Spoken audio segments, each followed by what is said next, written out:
Well, welcome everybody, and especially welcome to my two colleagues, Bob Lowry from NYSCOSS, Brian Fessler from NYSSBA. Um, as I mentioned in our alert sending it out, fast approaching 100 years of educational advocacy between the three of us. Um, Unfortunately for Bob and for me, that the vast majority of that calculation is ours.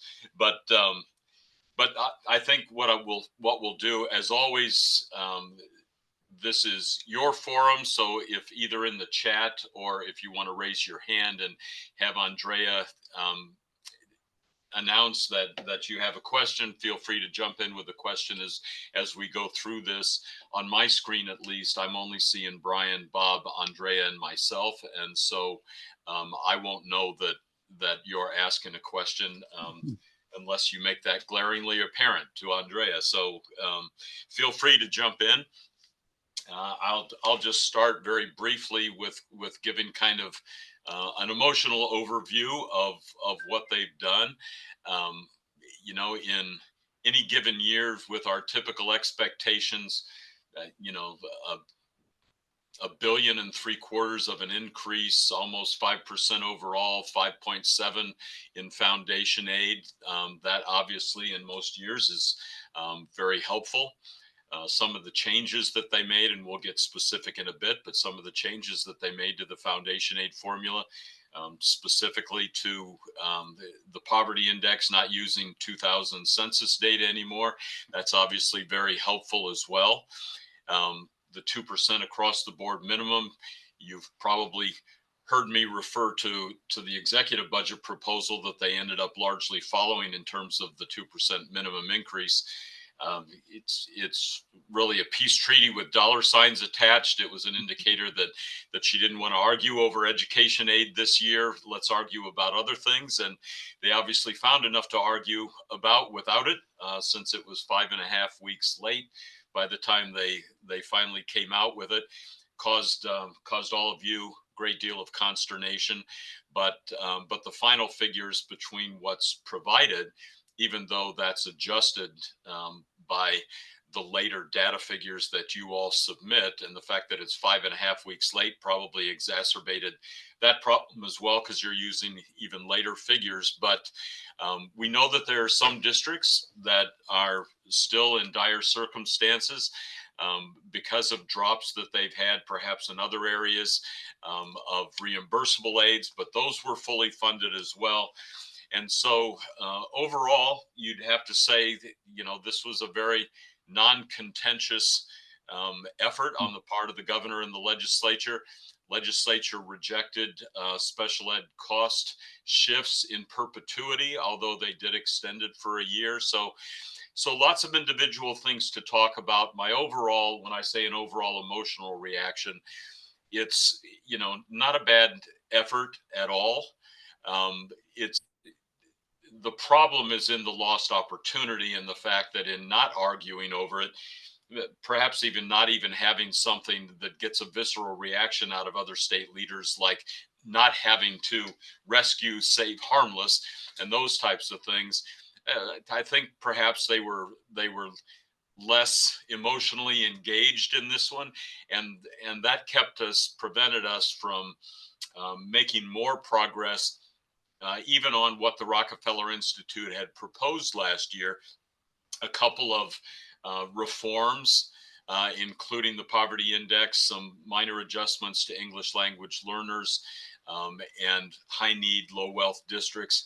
So, in all, not a bad effort at all, but it's certainly not what it could have been. It's still going to rank us dead last among states in terms of the distribution method that we use, because it does very little to alter the fact that our local school districts are on the hook for the vast majority of aid for public education and the payment of public education's costs. So I consider it a lost opportunity, and I'm also concerned that given next year's election year, that same approach may well be a good enough to get by approach so that they don't have to deal either with the chaos of layoffs and programs being cut at the local level, but neither will they have to do with the winners and losers that are more wholesale look at foundation aid might generate. Going forward, I know that Michael Rebell is once again trying to raise funds so that he can work with the American Institute of Research to drop a new foundation aid formula on their desk prior to the session next year, and in essence saying, you know, you don't have to make this a 3-year process where the first year you argue about who's going to have representation on the commission, and then a year for the commission to do the work, and then a year for the legislature to try and enact portions of it, if any.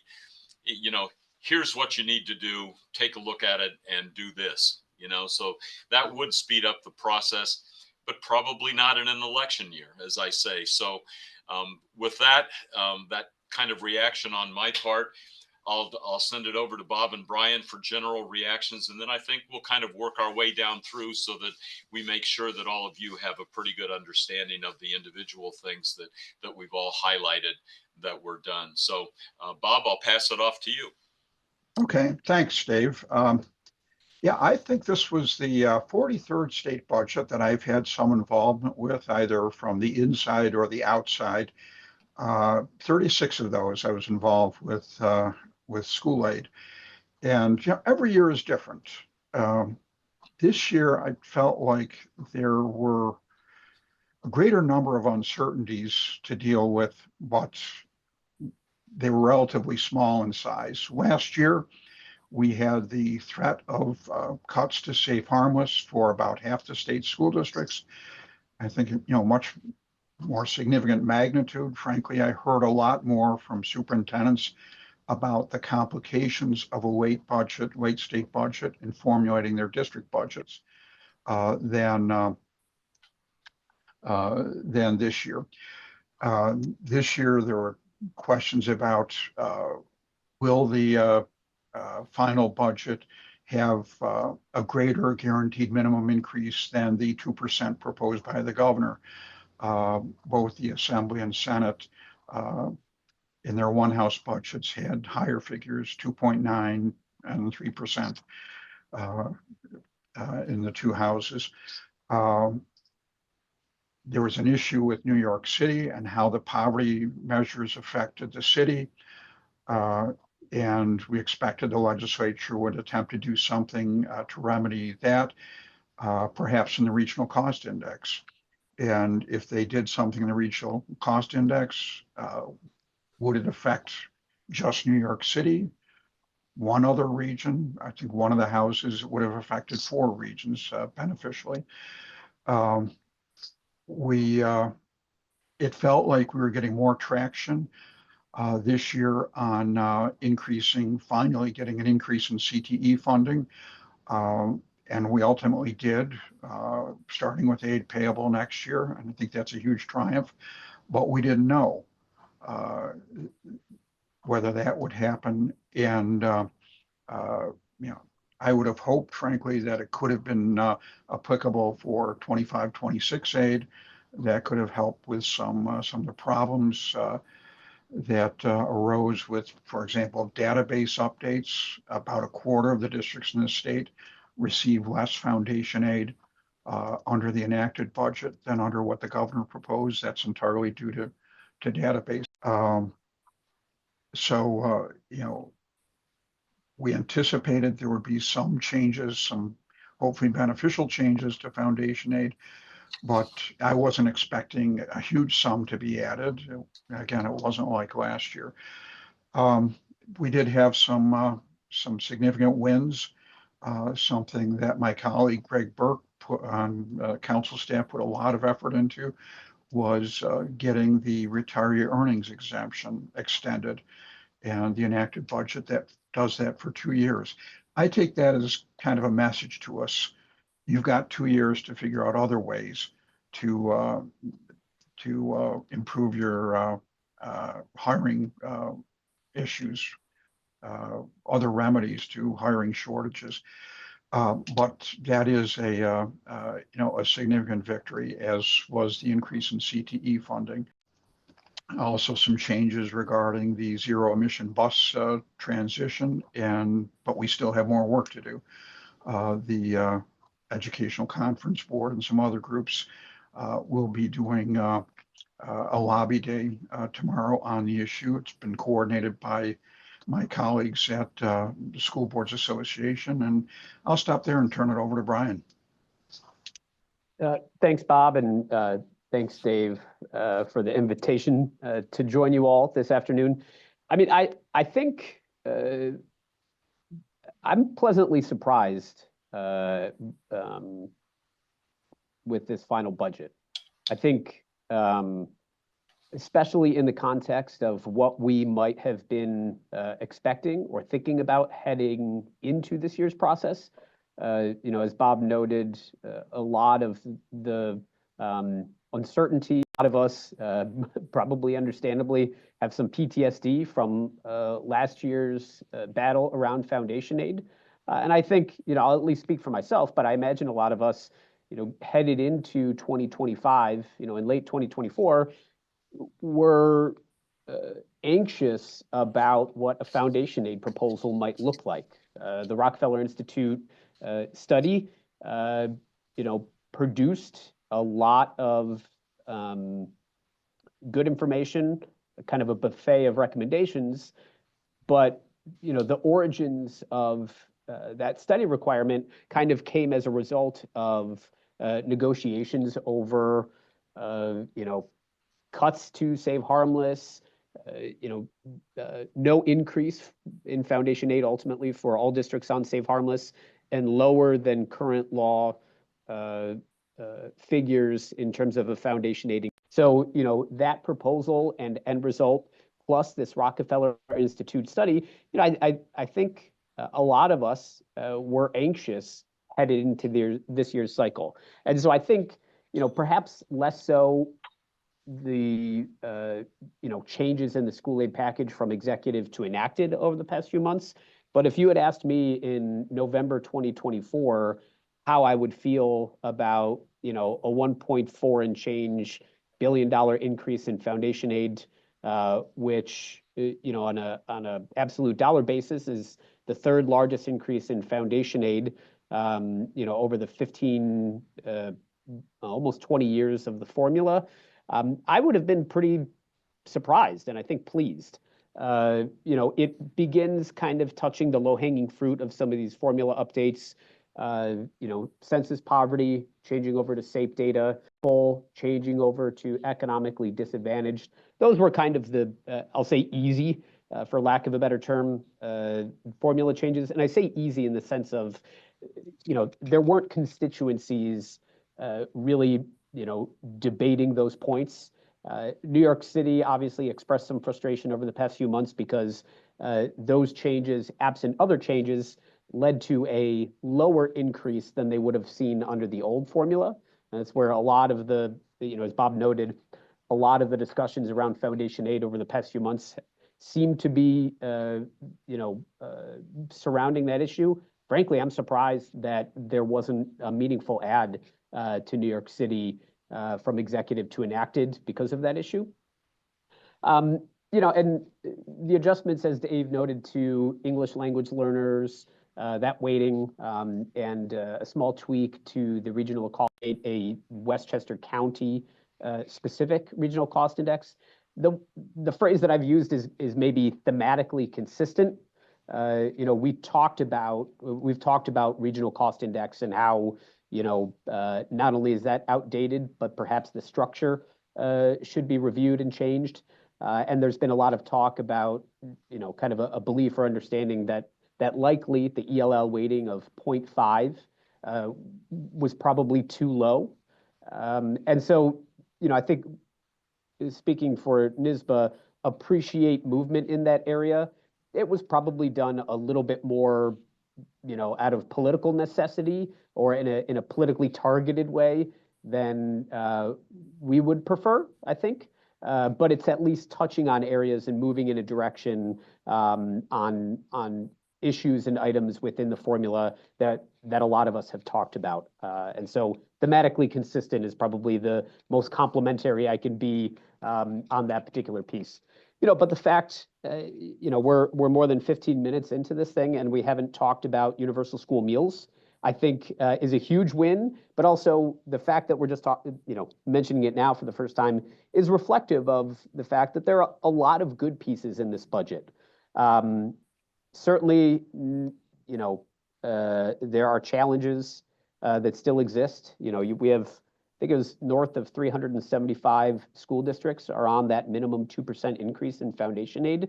So that it is understandable, I think, if you're one of those districts to feel maybe less rosy than I'm describing. And as Dave noted, the late state budget, probably for the first time, certainly since I've been at NYSSBA, had a meeting with most districts on the budget development process. And even though, I'll give a nod to my more veteran colleagues here who experienced those situations of frequent late budgets. I think a lot of district officials now, whether school board members, superintendents, other school district administrators, this is probably the first time that a lot of you have experienced that and navigating those challenges, especially in a tax cap environment that places kind of more boundaries and restrictions around navigating that process. So we can certainly point to some items that we're disappointed about or that may not be as rosy for some districts as others, but where we are in the middle of May 2025 compared to where I presumed we would be in December of 2024, I think this is a relatively positive budget, and checks off some of those items that we've talked about for a number of years. The BOCES aidable salary cap is probably the biggest that we don't have to have battles over anymore for the next few years, and can continue to talk about areas that we haven't seen progress on in recent years as we immediately begin to think about the 26-27 budget cycle as soon as the legislature wraps up their session for this calendar year in about 5 or 6 weeks from now. Thanks, Brian. I appreciate it. I'll just, before we get into some of the other specifics, there is, in my mind at least, a dark cloud hanging over this process, which is federal cut potential. I think that, both the governor and the legislature alluded to the fact that they're going to soldier on as if all is well, but I hearken back to that last scene in Animal House where the guy's holding up his hands in front of the parade yelling all's well while he's being trampled, and so we might very well have a situation where if the federal government, but I would guess not this year because we're operating on a continuing resolution, more likely next year if they actually enact a budget while they still presumably have a majority in both houses of Congress, that you may get a significant shift, the de facto at least elimination of the Department of Education and shifts in things. And so you might have some responsibility on the part of the state to take over paying for things that you don't want to go by the wayside. Most of those federal programs affect our most vulnerable students in one fashion or another. And so, New York State, assuming it has the resources, and it certainly did this year, it's mailing out, checks to people. You would think that they would be able to do it, but it will be a significant discussion if they have to do it. And you mentioned, being older than the Capitol building. I was around it as a school board president in the early 90s when all of a sudden in the middle of the year we had an aid cut, and you literally were telling students that their sequence was no longer obtainable, and the things they were planning for to get them into college, weren't going to be able to be provided. It was just dramatically disruptive. And so the prospect of them adjusting figures mid-year, I think would be egregious for us. As bad as a 5.5-week-old late state budget is in terms of the disruption to the local process, certainly aid cuts mid-year would be far worse. And so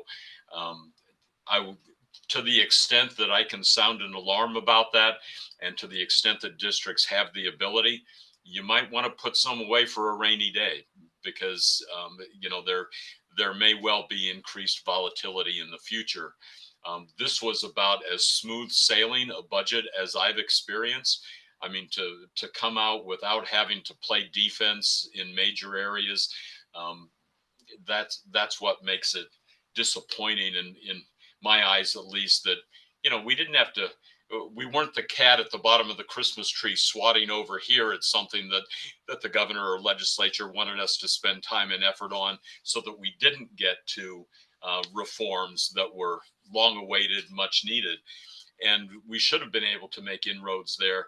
But taken in a vacuum, taken by itself, I absolutely agree with Brian that this is a surprisingly good state budget. Now, if you're one of those districts that is getting less than 2% overall, either because of your figures or because you've got reimbursable formula categories that have dropped, you've got a building aid project that's dropped off the table, or you've been able to use BOCES less extensively because you didn't have the resources. There's all kinds of issues around that, and equity. When you do across the board increases, 5 years ago, that was kind of our worst nightmare, that full funding might someday lead to the fact that they treated everybody the same, as opposed to trying to make some inroads into the more impoverished districts' needs. And that's really what's happening here. Small tweaks, but nothing systemic. So I just wanted to sound that alarm so that folks had the opportunity to perhaps, if you've got enough in what you've asked of your community at the end of the year, to be able to put some away for that rainy day. Certainly that's what the governor is continuing to do. And I would suggest we do it to the extent possible as well. Brian also mentioned the universal school meals.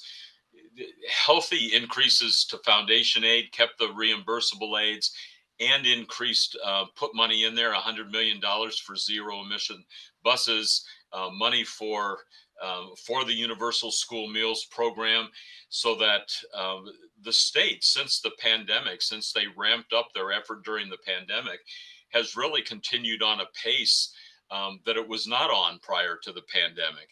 And so that's encouraging. And they've been easier to work with, I think, more collegial about the process. It's been less contentious. And so one of us, or maybe collectively, all of our associations probably ought to hold an advocacy workshop to make sure that people are maximizing this new relationship with the legislature, because they seem to be more malleable than they had been in past years. I do want to kind of segue us into the zero emission buses. The Rural Schools Association is participating along with the ECB and NYSSBA's coordination tomorrow in that effort. I'm guessing that the legislature will expect to thank you for what they did do. When you go in to ask them for more, the first thing they'll want is our appreciation for the changes that were realistic. And so maybe, Brian, what the part that I don't have a full understanding of yet, and so I'll be selfish in asking the question. One of the changes they made was in language, recognizing the reality that there may be insufficient state or federal funding, that may be one of the reasons for not moving forward here.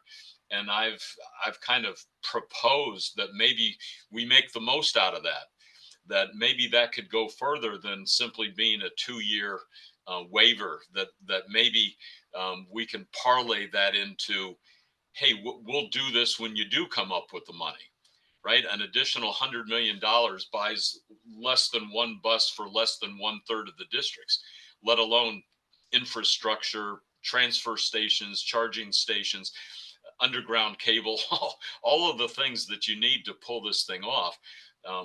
100 million is kind of a pittance. And I would think we would need a bond act to really make a dent in all of this. But recognizing that we delay until the day when we've got significant resources, I'm hoping is kind of a nod to the fact that the federal government, whatever support that they used to have, I'm guessing, unless Tesla starts making buses, I'm guessing that there's not a lot of support that burning fossil fuel is all in the name of the stars and stripes under this administration. And so I wouldn't expect them to be overly supportive of this program, particularly coming from New York. So either Bob or Brian, I'd love to know your thoughts on where they went with zero emission buses and what they might be willing to do in the future. Well, I'll talk about some about what they've done. They did add a couple more criteria for getting a 2-year extension. The Commissioner of Education has that authority. One is kind of market availability of zero emission buses and supporting infrastructure was added. And the other was availability of funding, including federal funding. So, that's, I think, a nod to reality. Another change that was enacted was to something that the ECB groups advocated for, requiring bus manufacturers, businesses attempting to sell zero emission buses, had to have independently certified range estimates under a variety of conditions, recognizing that terrain, weather conditions can affect the range that battery charge will allow for, and also taking into account battery degradation over time. So those were two things that were added that we advocated for. The ECB groups had a collection of recommendations, and as we said, this week we have a zero emission lobby day, and I'll turn it over to Brian to talk about that. Yeah, I think, Dave, your comments about thanking the legislature for some of these changes, I think is important. When we were kicking around this idea, in a perfect world, if such a thing exists, we would have waited to, plan this and kind of put it together until after the budget so that we could have a good idea of, what was in the budget, what wasn't in there, is there still kind of a critical, critical mass of recommendations or bills that we are interested in post-budget. A late state budget complicated those efforts, but I think, I'm pleased with the outcome because there's still plenty enough to talk about and ask for. Conceptually, individual bills that have been introduced recently, but I think the policymakers in the Capitol also showed, between last year's budget, between a standalone bill that was passed late last session and the budget that was just finalized last week, I think they have shown to some degree their willingness to finally listen to a lot of the things that school districts have been saying, that we've been saying on behalf of our collective members.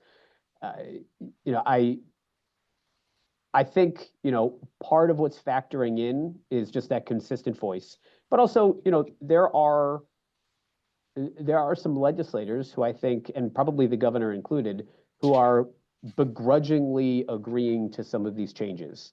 And I think, some of the federal actions, or at least at this point, maybe threats of action that complicate this transition, help out politically because, maybe the governor, maybe certain legislators don't want to pull back from this commitment or delay or pause or soften or whatever.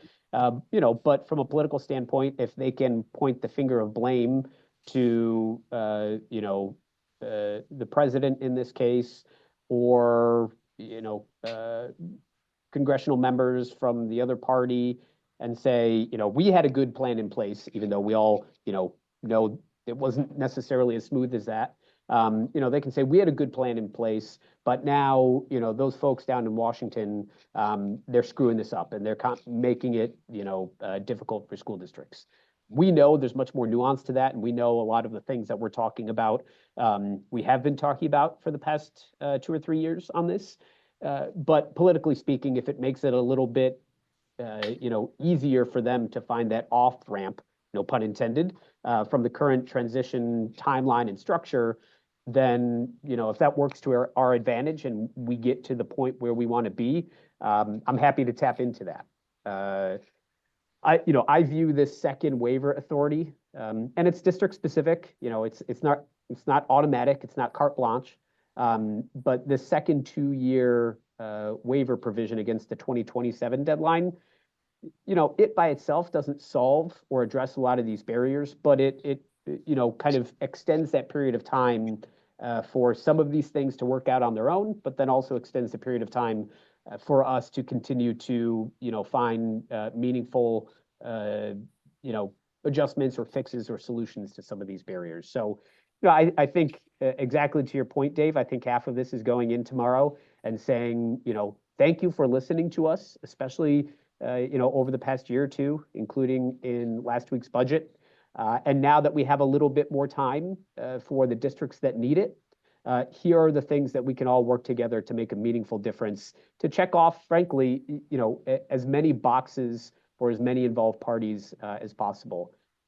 I've been trying to use the phrase, until or unless this transition mandate is repealed or the timeline is significantly altered, we're going to continue to work on, the individual barriers that are preventing too many districts from, frankly, meeting the requirements under state law. And so that, trying to be honest to our members, collectively, who are opposed to this no matter what, and have consistently been so and have the right to that, trying to be honest to that position while also, trying to work in the field of current political reality to make the adjustments that we think are within the realm of possibility and legitimacy to ask for and work on, and fingers crossed, make some progress on. Well said, and thanks for coordinating the effort. Thanks to the ECB and NYSSBA for getting us all into this, and we'll make the best out of tomorrow that we can, certainly. I do want to use some of the time that we have remaining to talk about the smartphone ban, although it's not as much financial as it is kind of a policy issue, obviously. But concerning to those districts, I think that we're out in front and have put in the work of doing community and engagement, parental engagement, student, staff, that type of thing, to come up with a working relationship, and may have either a plan in place or already be working the plan in place to address this issue. And now potentially, does this mean that they'll need to pivot, or does this simply mean that by August 1st, they'll have to submit that plan and get that approved as a way of complying with an across the board, quote, bell to bell ban on all of this? Certainly we recognize that we didn't want staff in every single period having to figure out, especially in a modular schedule, where every student was coming from and whether they needed to collect phones or who would have a phone and who wouldn't. I get the advantages to going across the board on this, but I'm wondering what you think the implications will be, both for districts that already have things in the works and for those who say, okay, I guess we have to jump in this game now. Well, it is now a state requirement. We have not done surveys of districts on whether they have policies or not currently, but our sense is that the vast majority do. Some districts, when the governor started talking about this issue, I think as early as last June, and held listening sessions and continued to prioritize it. I think some districts initiated processes to try and come up with a local policy. We did advocate for flexibility around, really what it came down to was, should it be a ban during instructional time, or did it need to be the entire school day, bell to bell? The governor and the teachers union vigorously advocated for bell to bell. In our conversations with superintendents, we were struck by how thoughtfully some districts had approached it, and in fact had engaged students in developing policies, and had policies which were not bell to bell, but were widely accepted and seen to be having a beneficial impact. And so part of what we said was, if there was a mandate that did allow flexibility, a good number of districts would adopt bell to bell bans, as some have done already, some of which the governor cited as examples. But again, we were impressed by the thoughtfulness of other districts where they had like colored zones, red instructional periods, all day for an elementary school students, no cell phones. Yellow might be, during lunch, or rather during, say, in the counseling office with explicit permission from an adult. And then green would be maybe just for high school students. You can use them anytime you're not in class. That's an example that we heard from a couple districts of how they had structured their policies. That's no longer. Now it will have to be bell to bell. There's no requirement for state approval, but there is a requirement to engage with stakeholders, employee organizations, parents, and students, develop policies, and have them adopted by August 1st and posted visibly on your website. There are exemptions for students who have an IEP or 504 plan that indicates a need for them to have access to a phone. If a teacher would use it for instructional purposes, if necessary for translation or health monitoring. Something new that the enacted budget adds is, if a student has caregiving responsibilities for a family member, say an older child who after school helps to look after younger siblings, those sorts of things. But the details are largely the same as what the governor proposed. And so we now have to work with that. And we will try and be supportive of districts as they proceed. Yeah, well said. I'll jump in. I think this issue, both from a policy standpoint and an advocacy standpoint, I think was frustrating. I'll admit, on the policy side, I think we heard, or I heard more, more critiques prior to the governor rolling out her proposal. So from May or June of 2024, when the governor basically said she was supportive of a ban, and then kind of on the back end went through a listening tour to then frankly decide she was still supportive of a ban. Heard more critiques and frustrations during that period of time than have from members over the past few months. I think part of that, as Bob noted, is reflective of the fact that a lot of these conversations have been going on over the past couple of years. And to the governor's credit, I think she used her bully pulpit effectively to nudge, and in some cases push, a lot of folks in schools to look at this more closely and to have those discussions. From that standpoint, I think her focus and rhetoric around this has been positive. You know, a lot of districts have, as Bob noted, instituted new bell-to-bell bans. A lot of districts have adopted new policies that, you know, restrict instructional time, but allow for some additional flexibility during non-instructional. And some districts, depending on where they were, said, you know what, I think our policy is working for us right now as is. I think, you know, the frustration on the advocacy side, this was obviously a hot topic, and it seemed to be one of the 3, 4, 5 absolute top priorities for the governor. And she, you know, I think put her reputation to some extent on the line for this issue.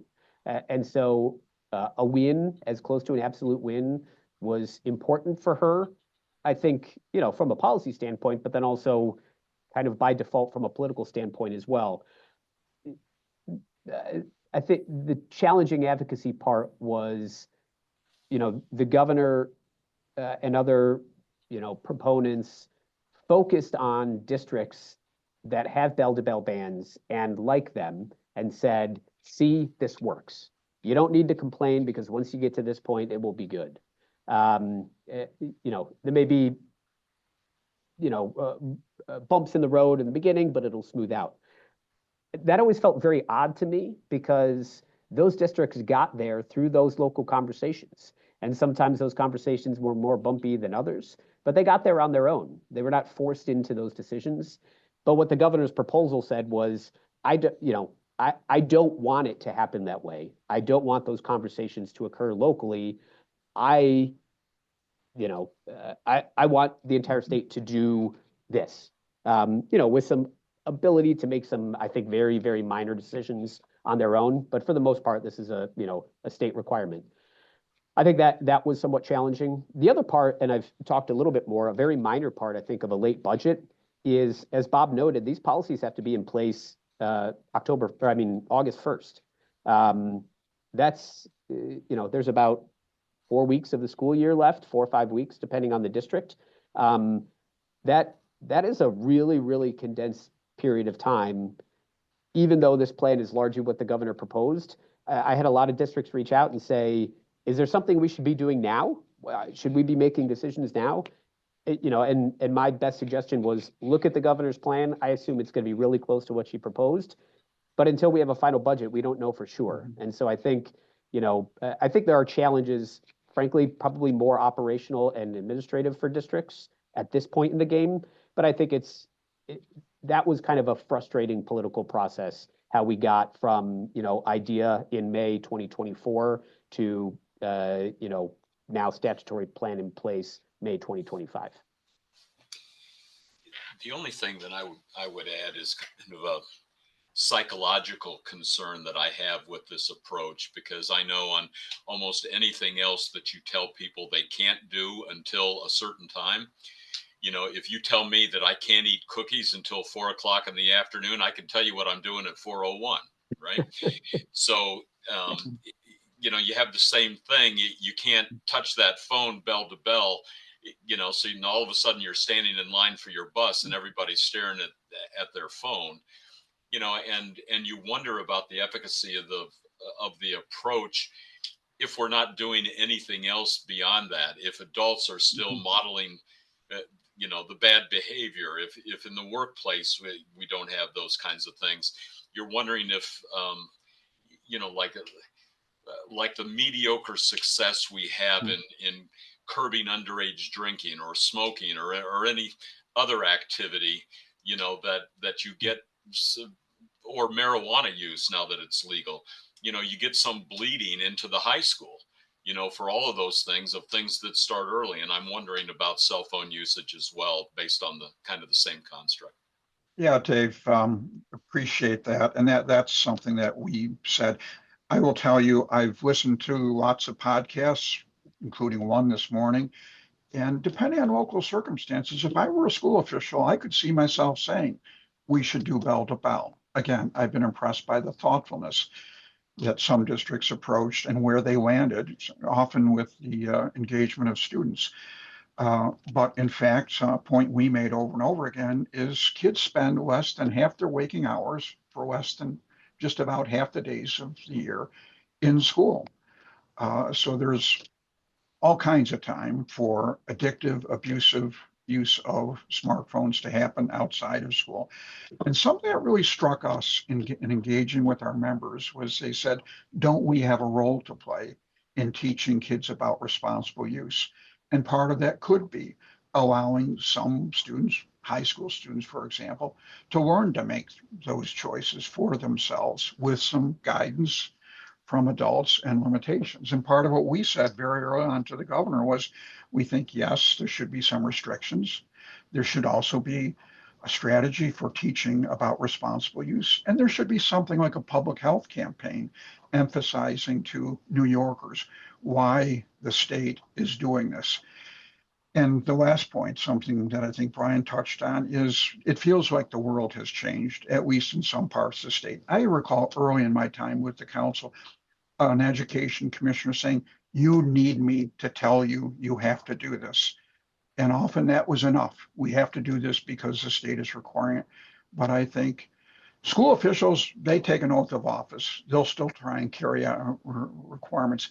But I think local stakeholders, community members, they're less tolerant of that kind of direction. And so we had hoped that there would be some sort of leeway, both in terms of time and flexibility, to allow greater local discretion in arriving at policies.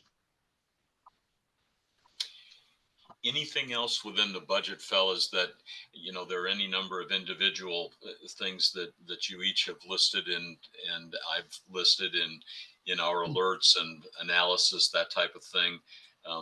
Smaller things that affect fewer districts, some of the charter school aid reimbursement that's there, freezing the database, those kinds of things. Any other issues that you think, before we just turn it over for the opportunity for questions, that you want to make sure to get out there to folks? Well, you touched on something, and it's, a grim note. And I would say, similar to what you and Brian have said, over the decades of my career, I've sometimes said, compared to what? How do I evaluate things? And compared to a year ago, this was a lot better than I expected back in November and earlier, struck by how much time and mental energy I spent over the summer and fall gearing up for another battle over potential safe harmless reductions. So I was surprised that the governor proposed a 2% minimum increase. But the worrisome note is potential for cuts. The governor and legislative leaders have said, there's a good chance that they will have to return at some point later in the year to consider changes to the budget. And there are two forces driving that.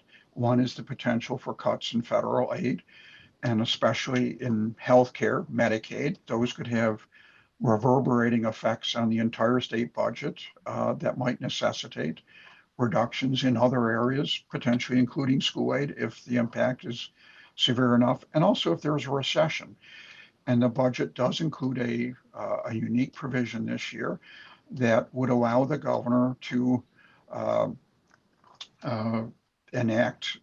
implement reductions in spending, including in programs like school aid, where there's not just an appropriation, but a formula set out in law saying how much is to be spent and how it's to be allocated. If there is a general fund deficit of more than $2 billion, the budget director who works for the governor could come up with a plan to eliminate that deficit. And if the legislature would then have 10 days to adopt an alternative plan. If they don't, or if the budget director determines it's not credible, doesn't meet the requirements, then the governor's plan would go into effect. I don't know how federal cuts would play into that, because most federal aid is not part of the general fund. So presumably that's more about potential fallout from a recession. But that's a worrisome thing. Certainly, I would hope that we would not see mid-year cuts in state aid. One, because the cut and the impact could materialize later in the state fiscal year. And also, I think the experience when it was done was very traumatic, and I hope there's enough people who remember that. And also, to her credit, the governor has done a strong job of accumulating reserves for the state. So we're in a much better position than we were, say, 5 or 6 years ago to deal with the downturn. Brian, any other final thoughts? I can't add anything to that. Okay. Andrea, do you want to open it up then and see if we have any questions from folks? That's right, Dave. What's Yep, that? we have one question here in the question and answers. The question says, how might districts access some of the 13.5 million earmarked in the New York State budget for the bell-to-bell cell phone ban? Just give me a call. No. Yeah, good question. It just says, subject to a plan or a method from the Division of Budget. But I think, the fact that none of us mentioned that when talking about it, I think probably collectively shows, our thoughts on the overall worth and value of that. Now, certainly $13.5 million is better than zero. But New York City alone, I think, has talked about that even if they got the entirety of that would be a drop in the bucket for, any meaningful purchase related to, storage devices or methodologies.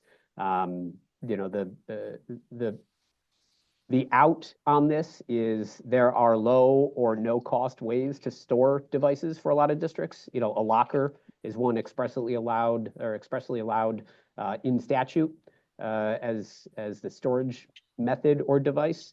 But technically speaking, no answer yet until we see something, I'm sure, in the near future from DOB and or the Education Department. And I laugh because the language for this is unusually spare. It just says, for services and expenses of implementation of distraction-free schools pursuant to a plan developed by the director of the budget. Often in an appropriation, it will say something about who's eligible, criteria for selection, allowable uses of funds. This is just pursuant to a plan developed by the director of the budget. So we have nothing to work with yet on what this money could be used for. And, I was asked by a reporter, is it enough? I said, well, that depends. If you're going to require districts to do something like buy yonder pouches for every student in the state, I think you need something like $70 million. But, we were told in a conversation with the governor's staff that keeping the phone in your backpack would suffice. Well, if that works, or if districts are using students' lockers, there might be no cost. So, we don't have anything to work with at this point on how districts could access this funding. I will say, I do find it somewhat entertaining. 13.5 is kind of an odd number, but there are almost exactly 675 districts for state aid purposes in the state. 675 times $20,000 is $13.5 million exactly. So as a fan of round numbers, that feels oddly coincidental.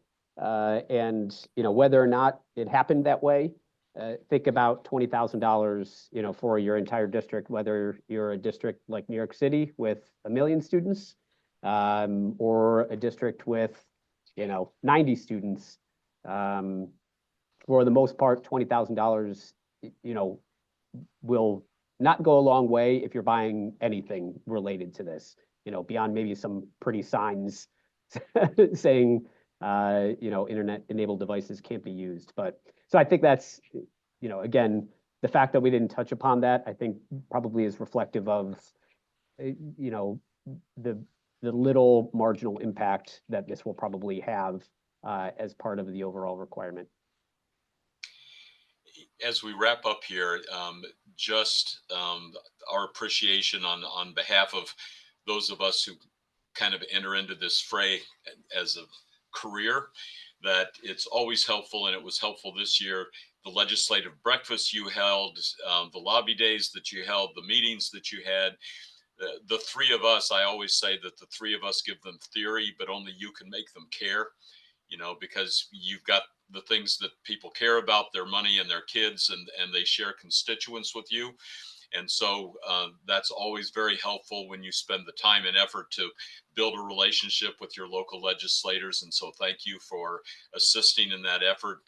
It's obviously a vital part of your legacy. Local stewardship gets the kids educated, but the advocacy work that you do on a statewide basis may well be the most important part of what you do. So, and with that, I'll also thank my colleagues here who have gone through this. It's also my 43rd, so I'm adding that up. So, Brian, if you've got 14, we hit our 100 mark.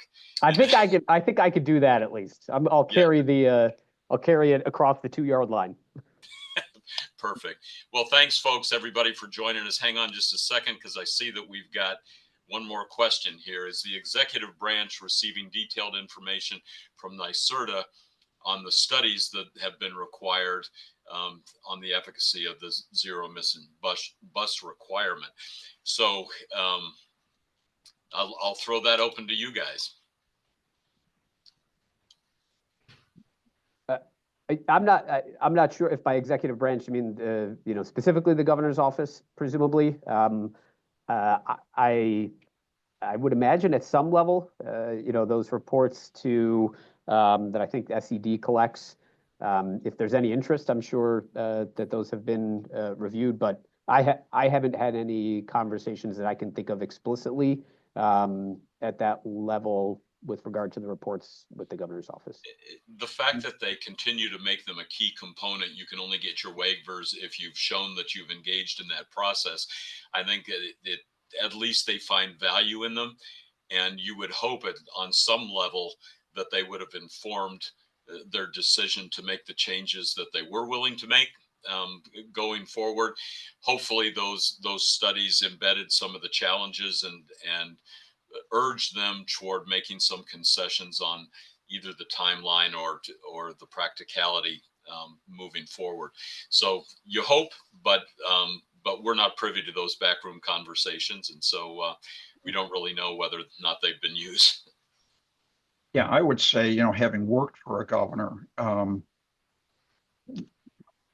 be feeling just overwhelmed. So, you know, maybe NYSSBA produces information, but it may not get the attention of people who are working directly for the governor, and that's where all of us come in, of you know, making the effort to make sure that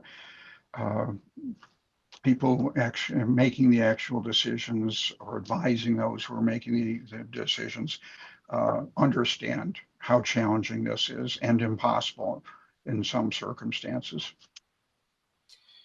And with that, we've reached our hour limit. And so I always promise to keep this to your lunch hour. And so I want to thank Bob Lowry, Brian Fessler for joining us today, and thank all of you for the good work that you do, both on advocacy and in working in an environment that was challenging this year from the late state budget. So thank you, everybody, and best of luck with your elections.